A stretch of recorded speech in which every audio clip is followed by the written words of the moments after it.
This demonstration is going to cover the panel router. Now, the panel router is simply a large panel in the back with a router hooked up to a frame that rides along two tubes. Now, the idea is instead of having to do this freehand with a router in your hand, the router is connected to the machine that you're just raising and lowering, and it does one operation over and over and over and does it very well. Now, in this case, all it does is it makes dados and rabbits. So if I hold up this board, this is a rabbit. These three are the same cut, except when the groove is at the top edge with only two sides, this is now called a rabbit. These are called dados, here and here. So the machine makes those grooves correctly. You just set your board in here like this, and you always want to cut upward, which I'll get to in just a second. So here are some of the parts. You have your supporting ledge here, which you need to be very careful, doesn't have any sawdust underneath. Like all the other machines, if there's sawdust under it, it raises the board, then you get a crooked cut. So as it's set up, this is perfectly 90 degrees to the ledge, so it'll cut up and down exactly right. So all you have to do is line it up where it needs to go. So in this case, there's a little groove here that I can see. I know where it's going to end up, and I could just simply take a tape measure or mark the board, or just simply put it here. There's 4 inches to the edge of the groove, and now I can cut. Now, we don't want it to move around. So we have 2 clamps right here that are pneumatic. You step on a pedal down on the floor and they'll clamp it in tight. You need to have at least 1 clamp on all the time, obviously so that the board doesn't move around. I have seen students that cut without the clamps on. Now, while this machine doesn't shoot the board anywhere, the board's too heavy for that, I have seen it cut. It'll go straight up and then all of a sudden cut to the side, all the way out. And I've had students cut all the way through their board before they realized that their cut is going at an angle. So please make sure to hit this pedal right here. I know you can barely see it on the camera angle, but I press it down and you can see them come in nice and tight. So that'll hold it nice and tight. If I can have 2 clamps on it, that's better. 1 is okay. 2 is better, but 1 seems to work just fine. But you have to press and hold. There's no lock on this pedal. So as soon as I let go, they will let go. Now I'm going to move the pedal in a little bit, slightly out of camera, but just know I need to stand here, so I want to be able to hit it without reaching way out with my foot, and then I'm off balance. So this is on a hinge. I can go in and out with it. So if I want to go down, it's in the way, so I need to pull it out of the way so the blade's not touching my board, and now I'm all set to cut. So the reason it's on a hinge is even if your board has slight thickness differences, it's thicker here and thinner in the middle, as if you had, say, a door with a panel in the center, it'll still cut that 1/4 inch. It'll follow it up and down, so it'll move. It'll float along the face of it. So once you get it in place, it's in place all the way down. Make sure your foot is on the pedal, and then you'll cut all the way up and all the way down. Another way that we can mark where this is going to be, other than just tape measure and draw a line, it's very easy to have a variance between your cut and the line. You want to make sure it's accurate, is we use a pattern. So this is the one that I made for the nightstand. All right, so it's got the corresponding cuts in the pattern exactly where they need to be. So this would be the base. So here's how you set this up. If I slide that out of the way, you see this aluminum bar right in the back.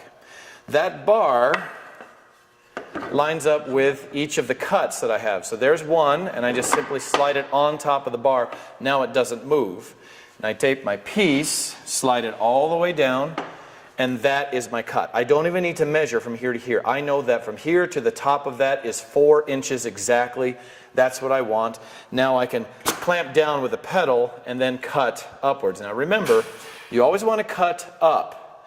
If you cut down, it will still cut the groove, but all the sawdust shoots upwards and out, and it will cover you. It'll cover the operator. If you go from the bottom up, all the sawdust shoots downward onto the floor, which is better than on top of your head. So if you are using a pattern, that is preferable. It is much better to use a pattern. Now I will be here, clamp, cut up, cut down, and now I simply pull this out, move it down to the next. There's the next one right here. Put that onto there. Now I slide it down to that next stop, clamp it in, cut, and repeat for the 3rd one. And then get your other side and do it again. But that way you're guaranteed that your cuts are going to be exactly the same distances away from each other. The only other way to do it is freehand cutting.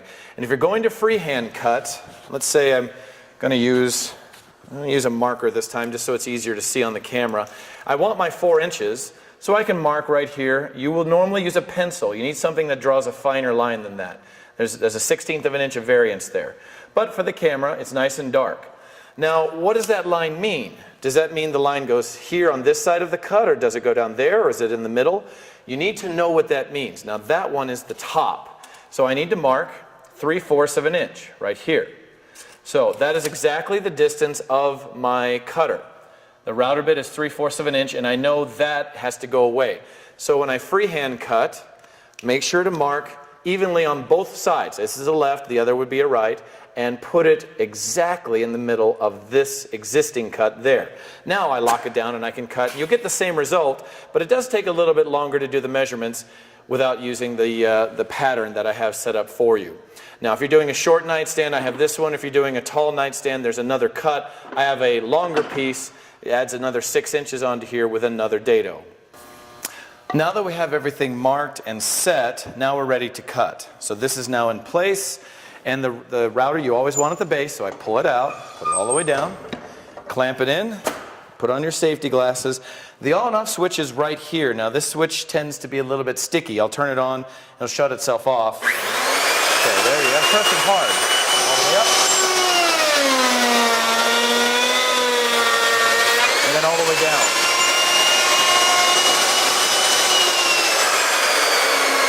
Okay, now I will pull this out of the way.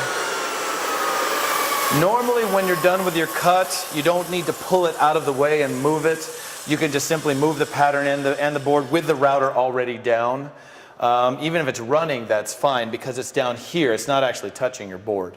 So you can leave it running, move everything, get it set, cut, clamp it down, cut again, and do that as many times as it takes to get all of your cuts.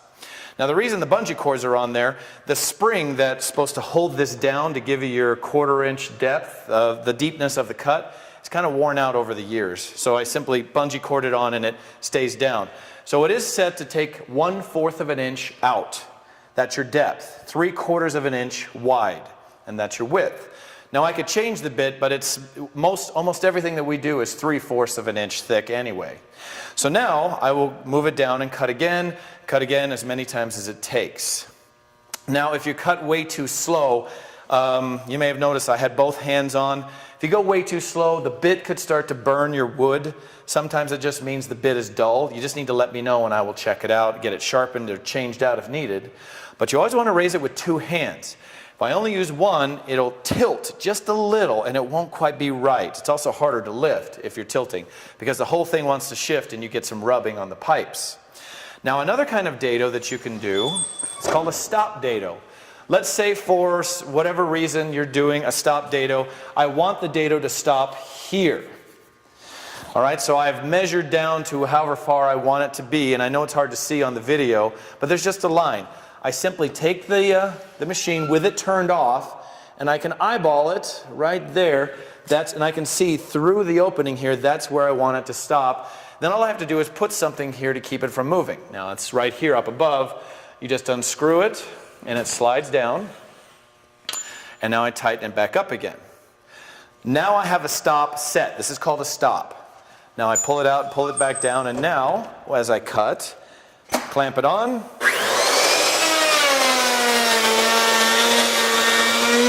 That prevents me from going any higher.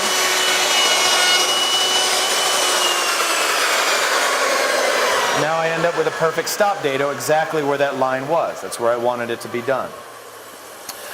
The material that this machine cuts best into particle board, which is this board, and plywood, which is this. This is plywood. It has a bunch of different layers of wood. A router bit cuts best into those because they're not solid. They don't have a grain that will tear out. It'll do solid wood, but not as well. You'd be better off to do a table saw with a stacked dado blade, which I'll demonstrate another time. But when you're all done, move everything out of the way, blow off the ledge for the next person, but have the router all the way down.